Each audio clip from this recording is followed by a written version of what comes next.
नमस्कार, आप देख रहे हैं न्यूज़ फॉर नेशन और मैं आपके साथ वंदना। उत्तर प्रदेश में विधानसभा चुनाव होने वाला है, जिसके पहले एक तरफ जहां सभी राजनीतिक पार्टियों के द्वारा एक दूसरे पर जमकर हमला बोला जा रहा है, तो वहीं दूसरी ओर अब कुछ अलग ही नज़ारा देखने को मिल रहा है। जी हां, कभी मुख्यमंत्री योगी आदित्यनाथ अखिलेश यादव को फ़ोन करते हुए नजर आ रहे हैं, तो कभी अखिलेश यादव केंद्र सरकार की जमकर तारीफ कर रहे हैं। तो वहीं अब अखिलेश यादव के बाद बसपा सुप्रीमो मायावती भी केंद्र सरकार की तारीफ कर रही हैं। तो आइए हम आपको बताते हैं कि आखिर क्यों बसपा सुप्रीमो मायावती ने केंद्र सरकार की तारीफ की और क्या कुछ कहा अपने बयान में, अपने आगे की रिपोर्ट में।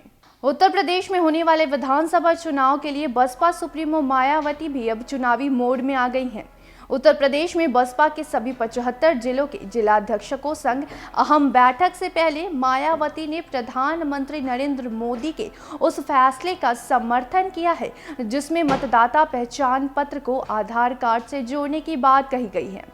दरअसल चुनाव सुधार से जुड़े निर्वाचन विधेयक 2021 को लोकसभा ने मंजूरी दे दी है। इस बिल में इस बात की व्यवस्था की गई है कि मतदाता को अपनी मतदाता पहचान पत्र यानी कि वोटर आईडी बनवाने के लिए आधार नंबर बताना अनिवार्य होगा। सरकार का कहना है कि मतदाता सूची में फर्जीवाड़ा रोकने के उद्देश्य से सरकार ने ये कदम उठाया है।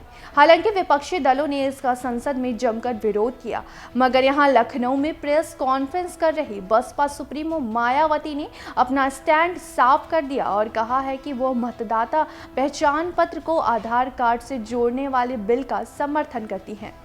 यहाँ ध्यान देने वाली बात यह है कि इससे पहले केंद्र सरकार द्वारा लड़कियों की शादी की उम्र 21 साल करने के प्रस्ताव का भी अखिलेश यादव ने समर्थन किया था।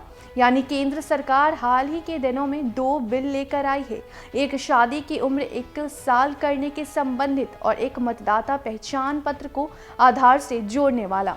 एक का समर्थन जहां अखिलेश यादव ने किया है तो दूसरे का मायावती ने। बता दें कि केंद्र सरकार ने लड़कियों की शादी की उम्र 21 साल करने वाले बिल को स्टैंडिंग कमेटी के पास भेजा है और माना जा रहा है कि अगले साल बजट सत्र के दौरान इसे पास करा लिया जाएगा। बसपा के यूपी के सभी 75 जिलों के जिलाध्यक्षों की महत्वपूर्ण बैठक है और सभी सीटों के लिए पार्टी की तैयारियों को लेकर गहन समीक्षा की जाएगी।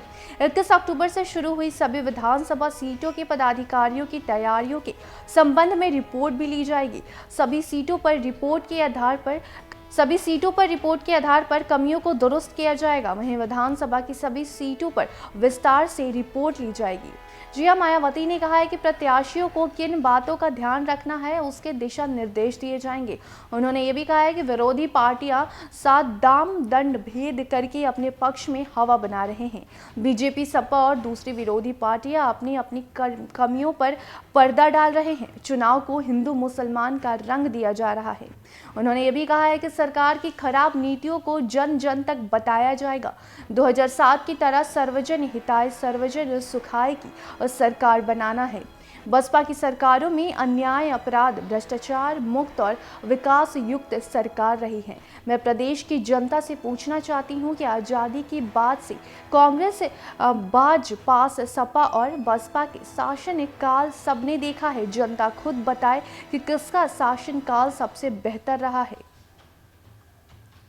वहीं मायावती ने यह भी कहा है कि बीजेपी की 300 से ज्यादा सीटें जीतने वाले बयान में कोई दम नहीं है। भाजपा ने अगर काम किया होता तो सरकार जाने के अंतिम समय में उसे लोकार्पण नहीं करनी पड़ती। यूपी की जनता प्रलोभन के बहकावे में आने वाली नहीं है। यूपी की जनता परिवर्तन चाहती है। अयोध्या में नेताओं और अफसरों द्वारा जमीन खरीदने के मामले में मायावती ने जांच की मांग भी की है और कहा कि सुप्रीम कोर्ट के रिटायर्ड जजों की कमेटी बनाकर मामले की जांच कराई जानी चाहिए। अगर गड़बड़ियां मिलती हैं तो सरकार को उस पर कार्रवाई करनी चाहिए।